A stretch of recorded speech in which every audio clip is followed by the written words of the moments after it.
살람 알레쿰. 복장이 이상하죠? 저는 여러분 이번에 여기 오기 전에 중동에 있었습니다.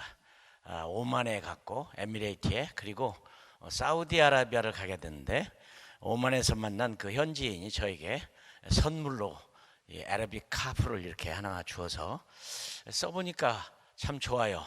이분들이 추울 때는 덮개로 사용하고, 세수하고 끝난 다음에는 수건으로 사용하고, 또 보통 때는 머리에 써서 자기 미관을 보여주는 일을 하는데 아주 편리하고 좋다는 생각이 듭니다. 저는 아주 감격스러운 한 20일간의 중동을 방문하게 됐는데, 특별히 사우디아라비아를 놓고 오랫동안 기도를 했습니다.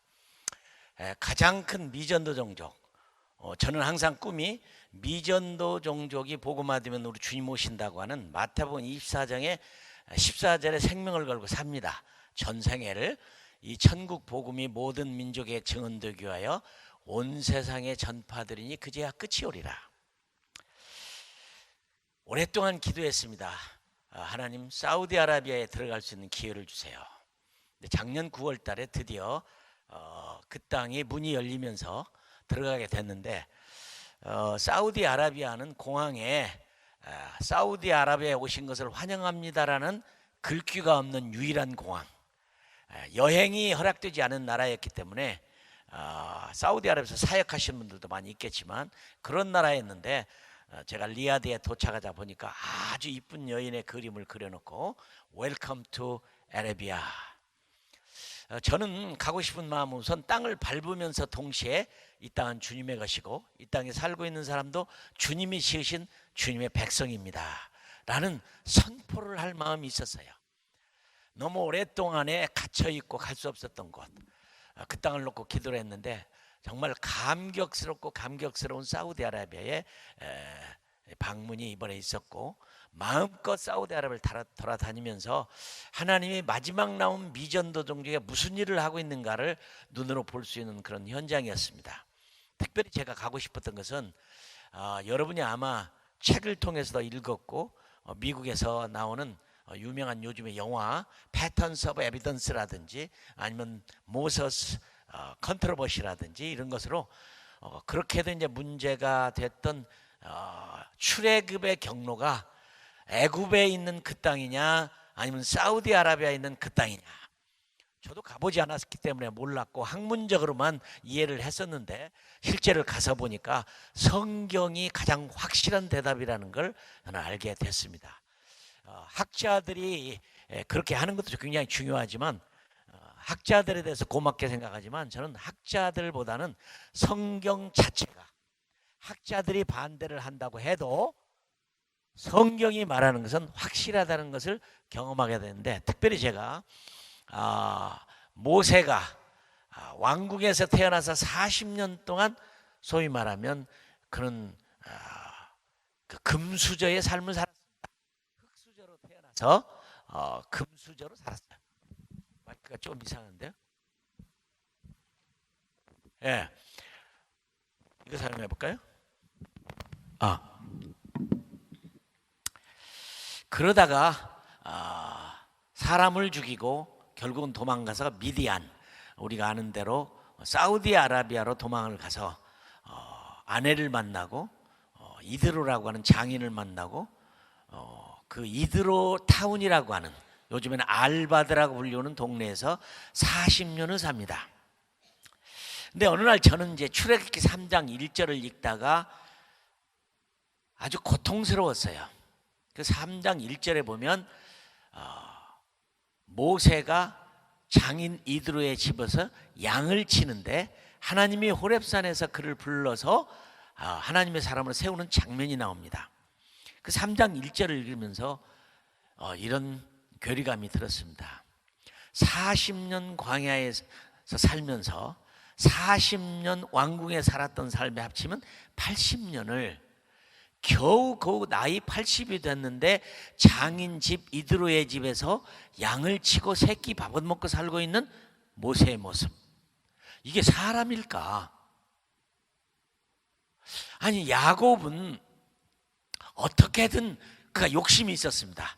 출세의 욕심도 있고 부자가 되고 싶은 욕심도 있었고 멋지게 살고 싶은 욕심도 있어서 그는 아버지도 속이고 형님도 속이고 어머니도 속이고 삼촌도 속이고 아내도 속이고 속일 수 있으면 모든 사람을 속여서라도 삼촌과 계약해서 양을 가지고 나눌 때에도 무늬가 있는 양은 내 거고 없는 건 당신 거라고 해서 요즘 말로 표현한다면 페인트라도 사다가 색칠을 해서 바꿔서라도 내 것을 만들려고 하는 뭔가의 자기의 개인의 비전과 꿈과 드림과 욕심이 있는 야곱을 우리는 봅니다. 그런 욕심이 있는 야곱이 그래도 하나님에 대한 욕심도 있었던 그런 멋지게 하나님이 쓰시는 야곱의 인생을 보는데 도대체 하나님의 능력으로 죽을 곳에서 살아나서 왕궁에서 40년 동안 훈련을 받고 도망가서 40년 살아서 나이가 80이 될 때 겨우 장인 집에서 새끼 밥을 얻어먹고 자기 양도 한 마리가 없는 인생으로 포기된 인생을 살고 있는 꿈도 없고 비전도 없고 아무런 삶의 가치도 느끼지 못하고 사는 그 모세의 모습이 저는 너무너무 실망했습니다.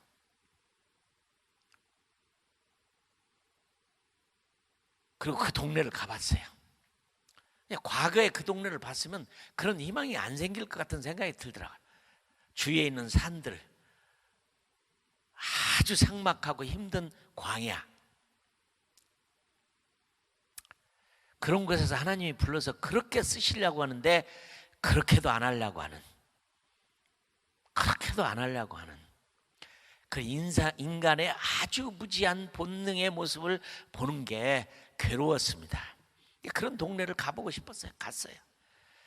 그런데 또 하나 제가 오늘 말씀드리고 싶은 것은 그렇게 형편없는, 그렇게 죽어버린, 그렇게 희망도 없는, 그렇게도 비전도 없는, 그렇게도 꿈도 없는, 아무런 욕심조차도 다 망가져버린, 자살하지 않고 사는 것만으로도 다행인 그런 사람을 억지로 하나님이 그를 들어 쓰시니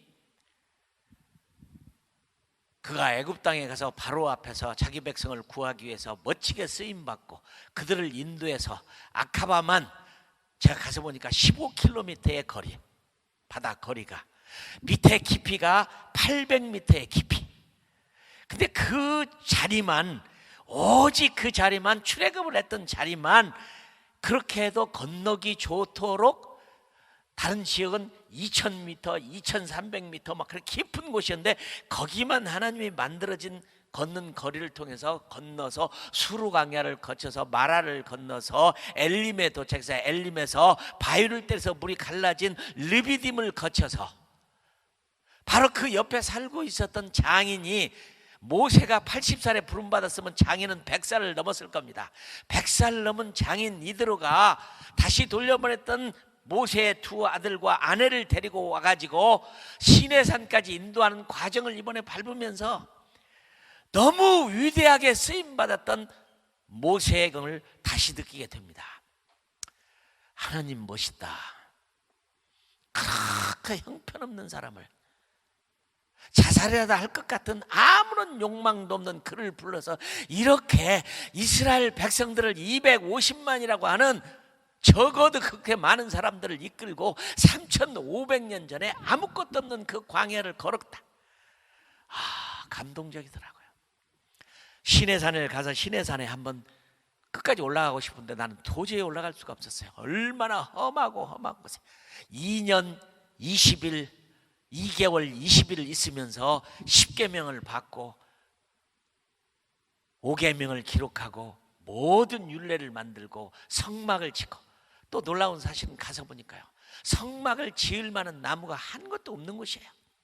그렇게 험산 줄령의 산들이 있지만 풀 한 포기가 없는, 나무라고 하는 것은 시띠나무, 조각목, 아카시아 나무, 쓸모없는 것, 별로 보기에도 좋지 않은 그것을 가지고 어떻게 이렇게 힘들게 성막을 짓고 하나님을 짓고 40년 동안 움직여서 갔는가 생각하는 이 모세의 위대함.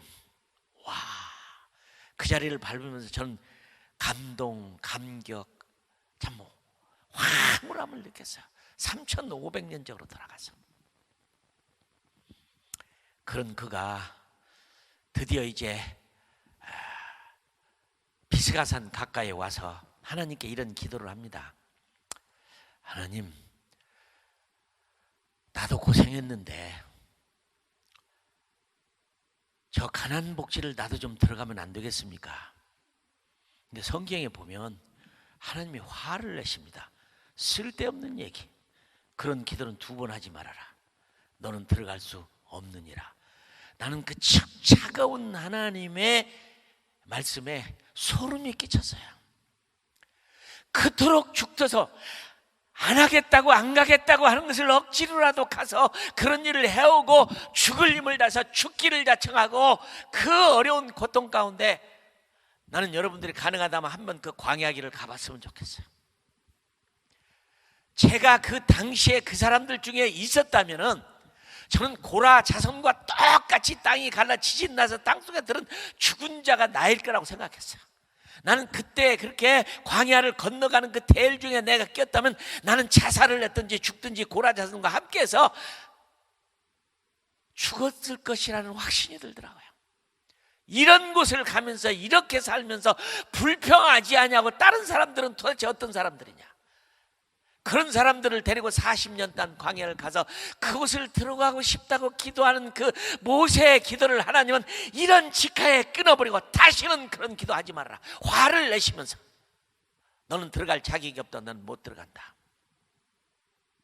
다시는 기도도 못하는 그가 40년 동안 끌고 마지막 느보산에 갔을 때, 느보산을 올라가 봤습니다. 요르단에 가서. 와, 낙심도 되더라고요. 이렇게 죽도록 끌어온 모세를 여기서 바라만 보고 못 들어가게 만들었나. 근데 제가 가만히 생각해 보니까 제가 모세라는 생각이 들었습니다. 성경에 보니까 하나님이 하나님 사람들을 쓰시기 위해서 5달란트, 2달란트, 1달란트를 줬는데, 저는 성경에 보니까 5달란트 받은 사람은 노력하고 힘쓰고 애써서 배를 남겨서 10달란트를 만들어서 주인으로부터 큰 상을 받았고, 2달란트 받은 사람도 열심히 노력하고 힘써서 배를 남겼는데, 1달란트 받은 사람 저더라고요. 저는 아무리 생각해봐도 1달란트밖에 못 받은 사람입니다. 근데 저는 그래도 성실하게 살아온 사람이에요. 저는 그 성경을 읽을 때 이랬습니다. 내 주제에 무슨 내가 1달란트를 가지고 2달란트 남길 수 있겠는가? 그런 재주도 없고 능력도 없고 힘도 없고 비전도 없고 꿈도 없고 시골의 농사꾼의 아들로 태어나서 미래도 보이지 않고 가난과 싸우며 이렇게 살고 있는 나로서는 꿈도 비전도 드림도 미래도 아무것도 없었어요. 그러나 저는 성실하게 내 주제, 그래도 주인에게 이 귀하게 맡긴 1달란트를 잃어보지 않게 해서는 잘 보관해서, 집에다 놓으면 잃어버릴 수 있으니까 땅을 파서 묻어놓고라도 날마다 지켜서 잘 간직했다가 성실하게 손해보지 않냐고 있는 그대로 잘 돌려주는 것만도 나는 내게 참 책임감이 있는 내 의무를 다하는 것이라고, 성실한 삶이라고 생각했습니다. 근데 그 다음 말씀은 악하고 게으른 종아, 내게서 떠나라. 충격이었습니다. 충격이었습니다. 나 같은 사람도, 근데 모세 같다는 생각이 드는데 하나님이 그 모세를 아름답게 사용하셨어요. 근데 마지막에 그렇게 고통하고 힘들게 어렵게 살았지만 들어가고 싶은 가나안 복지를 못 들어가게 이런 직하에 거절당했을 때 싸늘함을 느꼈어요. 그리고 나는 르보산에 올라가 봤는데 서럽더라고요. 이렇게 죽도록 40년을 백성을 끌고 와서 마지막에 바라만 보고 못 들어간 르보산의 아침. 근데 제가 모세라는 사실을 요즘에 확인한 게 어떤 거였냐면, 제가 이제 커미션을 이제 국제 대표를 물려주었습니다. 때가 되어서 나이도 들고 해서 물려줘서 더 잘할 사람에게 잘 물려주는데, 하필이면 물려받는 사람이 조슈아예요. 여호수아예요. 그러니까 자동적으로 저는 모세가 된 거예요. 그러니까 저는 가나안 복지는 못 가봤어요. 이스라엘은 아직도 못 가봤어요. 거기까지만 가봤어요. 그러나 실망했지만 나는 큰 기쁨을 얻었어요. 베드로와 야고보와 요한을 예수님이 데리고 변화산에 올라가서 하나님의 제4차원의 놀라운 미래를 보여주는 장면, 땅에서 볼 수 없는 놀라운 기적의 사건이 일어났을 때 베드로는 눈을 바짝 뜨고 봤습니다. 예수님의 옷이 막 변하면서 갑자기 하늘에서 모세와 엘리야가 나타났어요.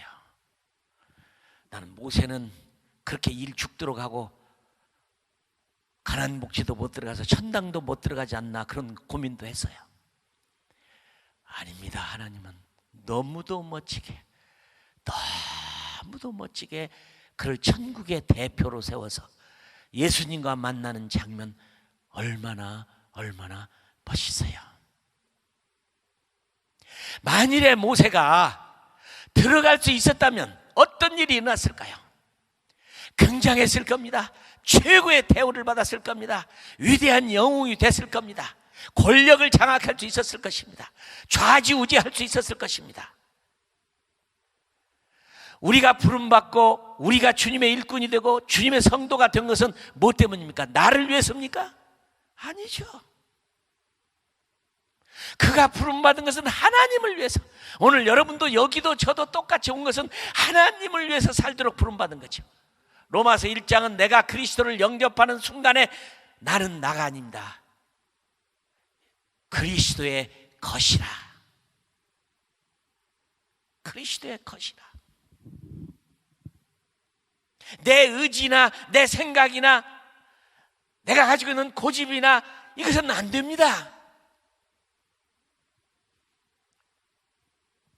나는 서럽고 차갑게 느꼈지만 하나님이 천국의 대표로 그 예수님 앞에 신약성경에 나타난 모세의 아름다운 모습은 진짜로 하나님이 그를 사랑해서 멋있게 사랑해서 그렇게 한 장면을 봅니다. 나는 여러분들을 몰라요. 여러분은 교회도 잘 몰라요. 어떻게 살 것인가는 우리는 고민하고 살아야겠죠. 그저 주일 성수만 하고 주일 교회만 가고 11조 안 떼먹고 감사한금 내고 주일 성수하면 내가 신앙생활의 전부일까요? 나는 오늘 베드로를 보고 큰 용기를 얻습니다. 내 삶에서 가장 멋진 표징은 항상 베드로예요. 여러분 아시는 대로 베드로는 고기 잡는 어부였습니다. 고기 잡는 어부는 그때나 지금이나 좋은 학력을 가지고 있는 사람이 아닙니다. 베드로는 가방끈이 짧은 사람이 아니라 아예 가방이 없는 사람이에요. 나는 이 베드로가 얼마나 큰 용기를 줬는데 제가 하나밖에 없는 아들을 교육하는 교육에 저는 하나의 모토로 삼았어요. 공부 많이 하고 좋은 학교 나오고 지식이 많으면 하나님 흘림이 쓰는 게 아니다. 하나님의 인격을 닦고 하나님을 닮으면 쓰는 건데 이 고기 잡는 베드로를 불러서 하나님이 쓰시니까 가방끈이 짧은 게 아니라 가방이 없는 이를 부르시니까 고기 잡는 어부를 불러서 사람 낳는 어부가 되라고 한 그가 하나님이 쓰신 모습이 너무 위대해요. 천국 열쇠 받았잖아요. 야, 세상 사람들이 나를 누구를 하느냐? 선지자 중에 한 분이라고 하던데요. 엘리야라고 하던데요. 좋은 분이라고 하던데요. 베드로야 너는 나를 누구로 하느냐? 주는 그리스도여 살아계신 하나님의 아들이다. 이게 천국의 열쇠입니다. 이게 천국문을 여는 겁니다. 예수님이 너무 놀라서 네가 하는 말은 네가 만든 게 아니다. 아버지가 주시지 않으면 그런 대답을 못했을 텐데 바요나 시모나. 왜 갑자기 예수님은 그 멋진 대답을 한 요나에게 갑자기 아버지의 소상까지 따져서 요나의 아들 바요나 시모나 그렇게 불렀을까요? 나는 거기에서 나 나름대로 성경 해석을 합니다. 주님이 최고의 표적은 요나의 표적이라고 그랬어요. 홍해바다의 표적도 아니고 수천 명이 무장해서 군대가 되는 것도 아니고 죽은 자가 살아나는 것도 아니고 내가 너희에게 표적은 요나의 표적밖에 없다. 최고의 표적입니다. 그것은 죽음에서 부활하신 부활과 선교의 표적이죠. 요나라는 것이. 그런데 그 크라운을 바로 베드로에게 씌우는 거야. 요나의 표적만큼 멋있는 바, 요나, 시모나. 근데 재미있는 건 요나의 아들이 베드로가 아닙니다. 베드로의 아버지는 요나가 아니에요. 본래 이름은 요한입니다. 근데 왜 요나의 아들 베드로야? 어떻게 이런 멋진 대답을 할 수 있느냐?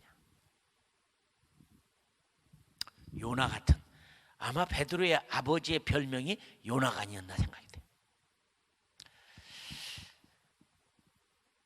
쓰임 받는다는 것은 축복입니다. 또한 여기에 주어지는 말씀은 모두가 쓰임 받을 수 있다는 사실입니다. 나는 새순교인은 여기 오늘 아침에 나온 숫자만으로도 위대한 일을 할 수 있는 사람이 넘친다고 생각합니다. 하나님이 세상을 바꾼 것을 보면요, 많은 사람들을 통해서 안 바꿨어요. 한 사람 한 교회가 바꿨어요. 영국의 웨일즈의 부흥을 일으켰던 놀라운 사건은 수많은 교회, 모든 교회를 통해서 바꾼 게 아니에요. 탄광에서 일어나던 26살 한 젊은이,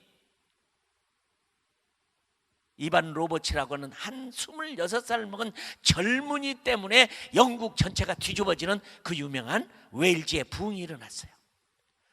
미국의 부흥과 전 세계 부흥을 일으킨 것은 그렇게 천대받고 멸시받던 흑인 중에 한 사람, 그것도 하나님의 일을 하지 않겠다고 뒤로 물러가고 안 하려고 했던 윌리엄 조셉 시무어라고 하는 신학교에서 받아들이지도 않는 한쪽 눈을 열병에 의해서 잃어버리고 실명을 하고 애꾸눈이었던 한 윌리엄 조셉 시무어라는 사람들에서 아주사 부흥 운동을 일으켜서 전 세계 펜티코스탈 운동, 성령 운동을 일으켜서 다 바꿔버렸어요.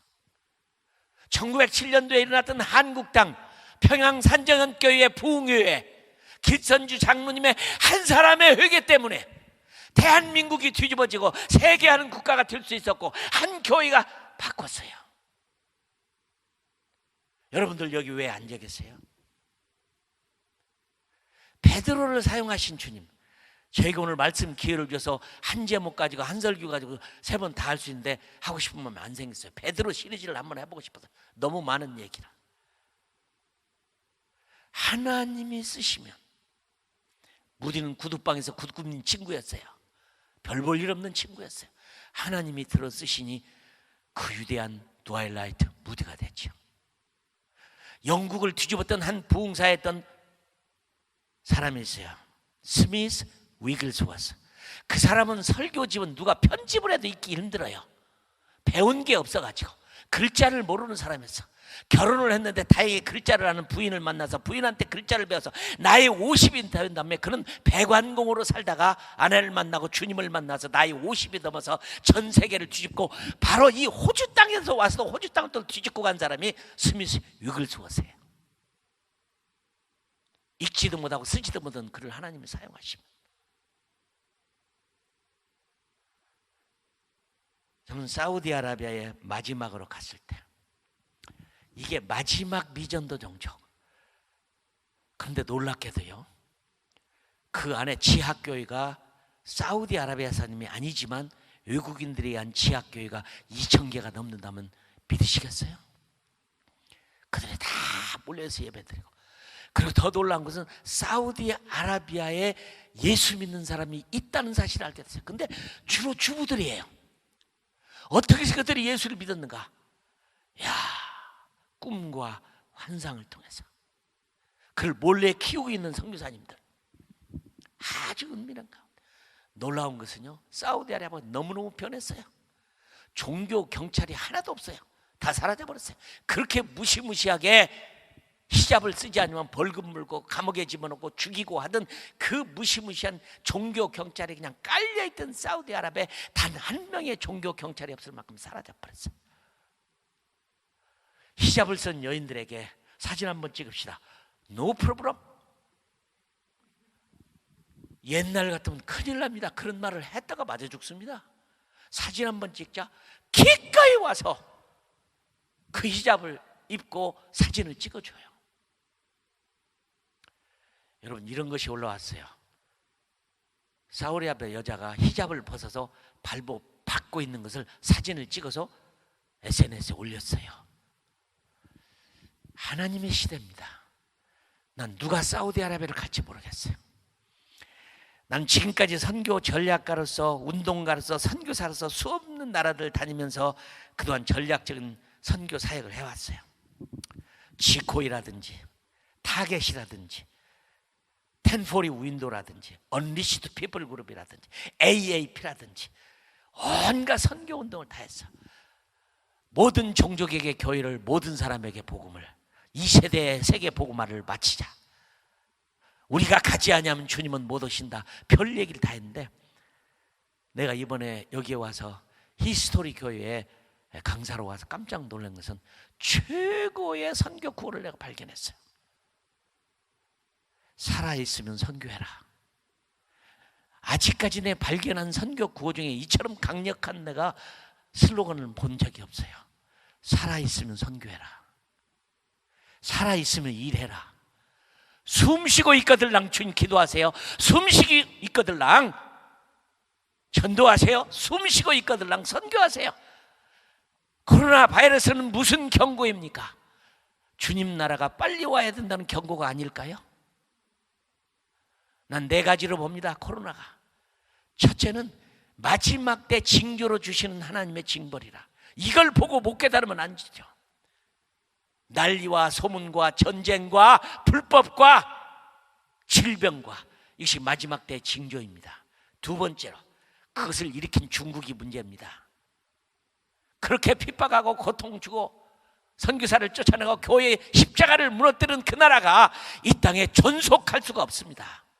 그걸 받아들인 두 번째, 한국 정신 차려야죠. 그렇게 축복하고 키워주고 했음에도 불구하고 일하지 않는 한국이라면 무슨 의미가 있겠냐고요. 세 번째로, 우리는 어떻게 대응할 것인가를 지혜롭게 기도하면서 물리치도록 기도해야 되겠죠. 네 번째는, 걸렸다면 죽을 준비해야 되겠죠. 나는 아닐까요? 모르죠. 하나님이 주신 우리에게 멋진 경고입니다.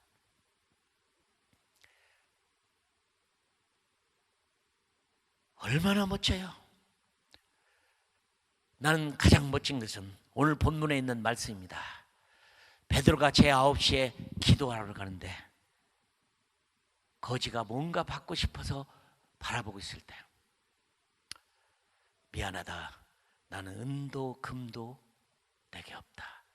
그러나 내게 있는 것으로 내게 주느니 나사렛 예수의 이름으로 일어나 걸어라. 사랑하는 여러분, 톨스토이가 이 말을 할 수 있습니까? 셰익스피어가 이 말을 할 수 있습니까? 어떤 작가가, 어떤 사상가가, 어떤 철학가가, 어떤 문필가가 이런 말을 쓸 수 있습니까? 가장 보잘것없이 고기 잡고 흙수저로 살고 그렇게 태어났던 그가 예수님 앞에 붙잡혀 오니까 그렇게 멋진 천국의 열쇠를 받았을 뿐만 아니라 수많은 기적과 능력을 행할 뿐만 아니라 하나님이 쓰시는 멋진 사람이 됐는데, 나는 가장 존경스러운 장면이 그 거지에게 가서, 미안하다, 나는 은도 없고 금도 없다. 그러나 내게 있는 것으로 내게 주노니 나사렛 예수의 이름으로 일어나 걸어라. 누가 이런 말을 할 수 있어요? 박사학위를 받은 사람이 할 수 있어요? 옥스퍼드, 케임브리지, 하버드를 나온 사람이 이런 말을 할 수 있어요? 아무도 못해요. 하실 수 있는 분은 앉아 계신 여러분들도 하실 수 있습니다. 여러분도 하실 수 있어요.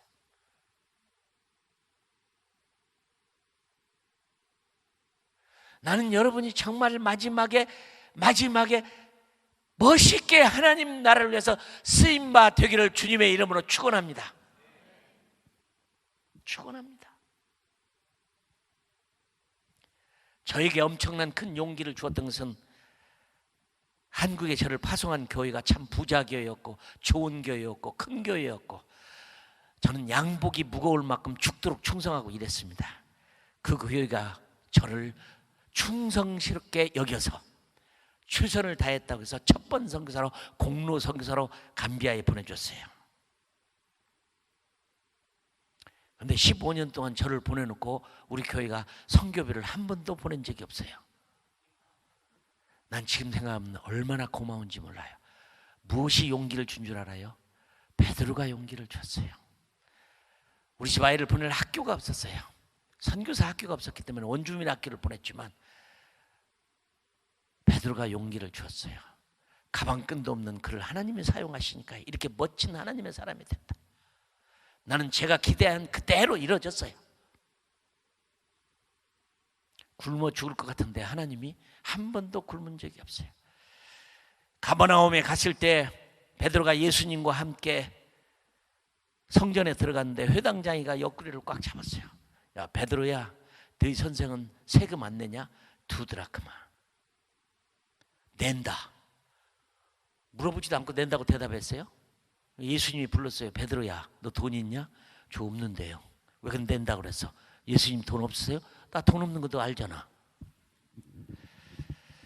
예수님 불렀어요. 그러면 내가 묻자. 이 나라 임금이 자식에게 세금 걷어갖고 정치하느냐? 아니죠. 우리도 낼 필요가 없다. 그러나 오해받지 않기 위해서 내라. 없는데요. 그러면 가까운 디베리아 바닷가에 가서 갈릴리 바닷가에 가고 낚시를 던져서 첫 번 잡히는 고기에 입을 열어서 돈을 꺼내서 너와 내 세금을 내라. 여러분 성경을 읽을 때 여러분 어떻게 읽으세요? 이걸 안델센의 동화처럼 읽지 않습니까? 이럴 수가 있는가? 여기 계신 주부님들 중에 고기 요리하다 물고기 입에서 돈 나와본 적 있어요? 그런 일은 지구상의 역사 일에 한 번도 없어요. 그러나 멋지죠. 베드로 순종하고 갑니다. 순종하고 갑니다. 나도 안 갔을 것 같아요. 예수님, 돈을 물고 있는 물고기가 세상에 어디 있습니까? 그리고 그렇게 많은 물고기 중에 첫 번째로 잡힐 수 있는 확률이 어디가 있습니까? 그걸로 갈릴리 바다는 뭐 그렇게 큰 데도 아니고 어떻게 그게 나오겠습니까? 그런데도 순종하고 가는 베드로 멋지지 않습니까? 우리는 주님의 일을 할 때에요, 예스 외에는 노가 필요 없습니다. 나는 어떤 미국의 가정 선교사의 가정 3대가 중국에서 죽도록 사는데 그 가정이 성씨를 No, Yes라고 지은 성씨가 있더라고요. 절대로 우리는 노하지 않겠다. Yes. 그래서 노이스예요. 서네임이 패밀리 네임이 노이스야. 노예스야. 멋져요. 한번 멋지게 여러분이나 저나 주님을 섬기는 일에는 똑같이 부름받아서 목사라고 특별한 거 아닙니다. 똑같이 어떻게 하면 내 생에 주님을 잘 섬기고 하나님 나라에 갔을 때 상 받고 복 받고 축복받는 삶을 살 것인가 기본적인 생각이죠. 멋지게 한번 살아보세요. 그런데 베드로가 가서 낚시를 던졌습니다. 여러분 생각해 보세요. 돈을 물고 있는 물고기가 있다고 생각해 봅시다. 돈을 물고 있는 물고기가 낚시는 왜 물겠어요? 가능성은 가면 갈수록 희박하지만 순종한 그는 던져서 첫 번 잡혔어요. 그것도 희한하죠. 고기를 잡고 딱 열었더니 동전이 하나밖에 안 나왔어요. 두 사람의 내야 할 돈은 4드라크마.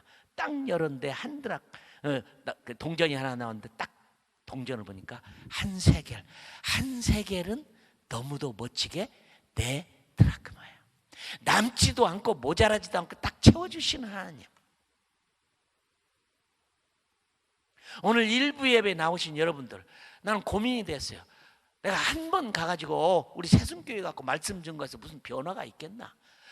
수천 번 평생을 수십 년 동안 설교 들어도 안 변하는 사람들이 수없이 많은데 내가 한 번 가서 그런 변화가 있을 수 있겠는가?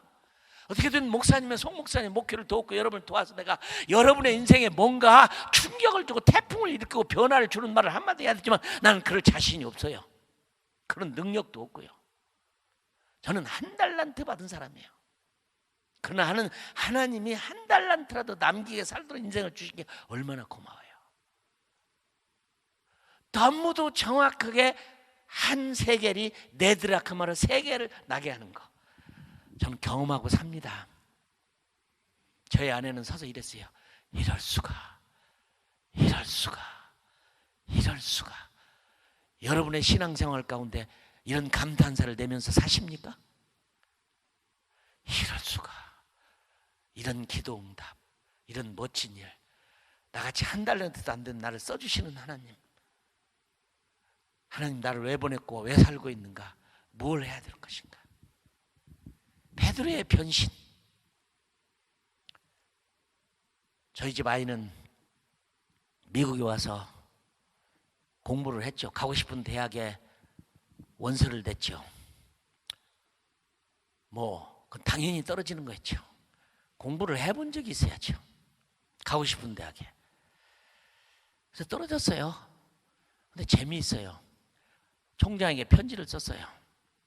나는 공부를 안 한 게 아니라 선교사 아버지 따라가갖고 제대로 공부를 할 기회가 없어서 공부를 못했습니다. 나에게 한번 기회를 주시면 내가 할 테니까 한번 합격시켜 주시오. 합격 통지서가 총장으로부터 왔어요. 공부 잘했어요. 나보다도 멋져요. 그의 머리에다 손을 새벽마다 놓고 기도를 할 때 이런 기도를 하고 싶었어요. 의사 만들어주세요. 변호사 만들어주세요. 교수 만들어주세요. 좋은 대학 가서 공부 잘하게 해주세요. 그런 기도 하고 싶었는데 한 번도 못했어요. 왜요? 내가 하나님의 비밀을 알고 있는 나는 그런 기도를 할 수 없었어요. 딱 한마디 기도였어요. 선교사 만들어주세요.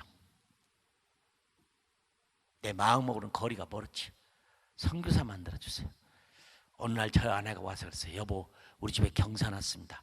공부 잘했습니다. 올 A를 뽑았습니다. 우리 집에 경사 났어요. 무슨 경사요? 우리 아들 선교사 간대요. 멋지다. 멋지다. 자랑스럽다. 생각 바꾸지 말아라. 엄마가 옆에서 그랬어요. 바꾸면 사람도 아니지. 사랑하는 여러분, 베드로의 인생은, 베드로의 변신은 뭐였을까요? 잘 먹고 잘 사는 것일까요? 많은 고기를 잡아서 돈 많이 남기는 거였을까요? 그 쓸모없는, 능력 없는, 가방도 없는, 가방끈이 짧은 게 아니라 없는 그를 불러서 하나님이 사용하시니까 천국의 열쇠를 받았어요. 너무 멋져요.